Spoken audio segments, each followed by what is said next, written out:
ఏలూరు నగరంలో మానవతా స్వచ్ఛంద సాంఘిక సేవా సంస్థ 2026-27 సంవత్సరానికి సంబంధించిన నూతన కార్యవర్గ సమావేశం ప్రభుత్వ ఆసుపత్రిలోని రెడ్ క్రాస్ భవనంలో ఘనంగా నిర్వహించారు.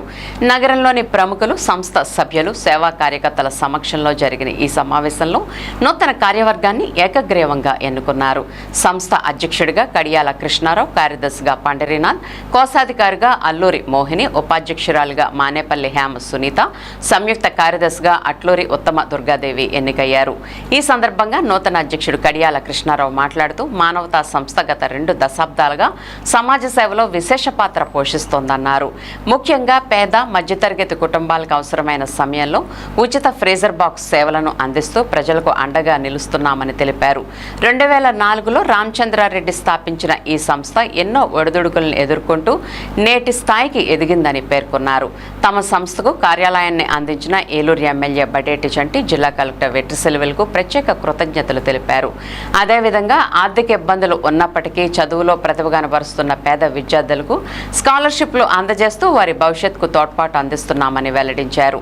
రానున్న రోజుల్లో వైద్య శిబిరాలు, రక్తదాన శిబిరాలు, పర్యావరణ పరిరక్షణ కార్యక్రమాలు, విద్యార్థులకు కెరియర్ మార్గదర్శక శిబిరాలు, వృద్ధులకు సహాయక కార్యక్రమాలు చేపట్టాలని సంస్థ లక్ష్యంగా పెట్టుకున్నట్లు తెలిపారు. సమాజంలోని ప్రతి ఒక్కరూ సేవా కార్యక్రమాల్లో భాగస్వాములు కావాలని, మానవతా దృక్పథంతో ముందుకు రావాలని పిలుపునిచ్చారు. ఈ సమావేశంలో సంస్థ సభ్యులు మేతర అజయ్ బాబు, దాతలు, సామాజిక కార్యకర్తలు, మహిళా ప్రతినిధులు, యువత పెద్ద సంఖ్యలో పాల్గొని నూతన కార్యవర్గానికి శుభాకాంక్షలు తెలిపారు. మిడ్ నైట్ కానీ ఏ టైం అయినా సరే మీకు వెంటనే పంపించడం, దానికి ఫ్రీ ఛార్జీ ఏమి ఉండదు, ఒక ఆటో ఛార్జీ తప్పించి. అలాగే ఫ్రీజర్ బాక్స్ బాడీని ఇంటి దగ్గర నుంచి శ్మశానం దగ్గరికి తీసుకెళ్ళడానికి కూడా మీకు సర్వీస్ మేము అలాట్ చేస్తాం, అది కూడా ఫ్రీ సర్వీసే. ఇది ఏదైనా ఒక 20 కిలోమీటర్లు దాటి వెళ్తే మటుకు ఆయిల్ ఛార్జ్ తీసుకుంటాం, లేకపోతే అది కూడా ఉండదు. మరి ఈ ఖర్చులన్నీ కూడా మేము మీ మెంబర్స్ ద్వారా తీసుకున్నటువంటి మెంబర్షిప్, ఇయర్లీ మెంబర్షిప్ 600 రూపాయలు. 2004లో స్థాపించినటువంటి ఈ 600 రూపాయలని మా కమిటీ వ్యవస్థాపకులు రామచంద్రారెడ్డి గారు ఇది ఎటువంటి పరిస్థితుల్లో ఎప్పటికీ కూడా మార్చకుండా ఈ 600 రూపాయలని ఉంచాలనేటటువంటి కోరికని ఆ బైలాలో రాశారు. ఇది మెరిట్కి అడ్డం కాకూడదు అనేటటువంటిది మా ఉద్దేశం. అంతేగాని అందరూ వచ్చినట్లయితే మేము అందరికీ సేవ చేయలేం. ఇది ఈ విధంగా లాస్ట్ ఇయర్ మేము 8 లక్షల రూపాయలు 80 మందికి మేము చేశాము.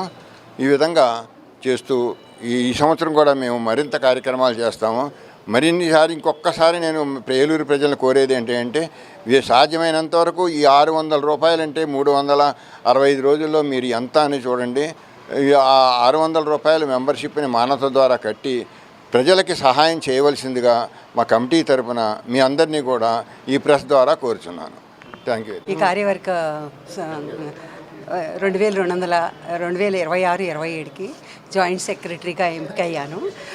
నాకు సంతోషమైన విషయం ఏంటంటే ఈ ఎంపికైన మొదటి రోజే నేను ఈ కార్యక్రమాన్ని చేయగలుగుతున్నాను. ఒక కార్యక్రమం చేశాను. అదేంటంటే పర్యావరణ పరిరక్షణ దినం జూన్ 5.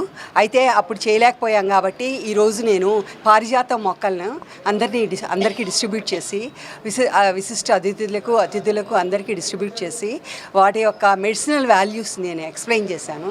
సో అందరూ వాళ్ళ ఇళ్లలో పెట్టుకుని పారిజాత మొక్కలను అవి అందరికీ కూడా ఎక్స్ప్లెయిన్ చేయగలిగితే నేను చాలా హ్యాపీగా ఫీల్ అవుతాను. Thank you very much. Highest record చేశాము కాబట్టి వచ్చే ప్రెసిడెంట్ గారు కృష్ణారావు గారు ఇంతకన్నా డబుల్ చేయాలని మనస్ఫూర్తిగా కోరుకుంటున్నాం. వారికి మా సహాయ సహకారాలు తప్పనిసరిగా ఉంటాయి. మనం రికార్డు బ్రేక్ చేయాలి. ఏలూరు యూనిట్ అనేది నా ఆశయం. తర్వాత కృష్ణారావు గారి గురించి మనం చెప్పేది ఏం లేదు. ఆయన 400 కార్యాలు చేశారు. 72 ఇయర్స్ ఓల్డ్. ఆయన జీవితమే మనం ఆదర్శంగా తీసుకోవాలి. ఇంకా కొంతమంది మనం ఇంకా 68, 58, 48 అనుకోకుండా మనం ఆ వయసులో కూడా ఆయన అంత కష్టపడుతున్నాం. డిస్ట్రిక్ట్ కమిటీ ఫండ్ 30,000 ట్రాన్స్ఫర్ పెట్టాం. ఆఫీస్ రెనోవేషన్కి అయిన ఖర్చు 1,75,489 రూపీస్ అయిందండి.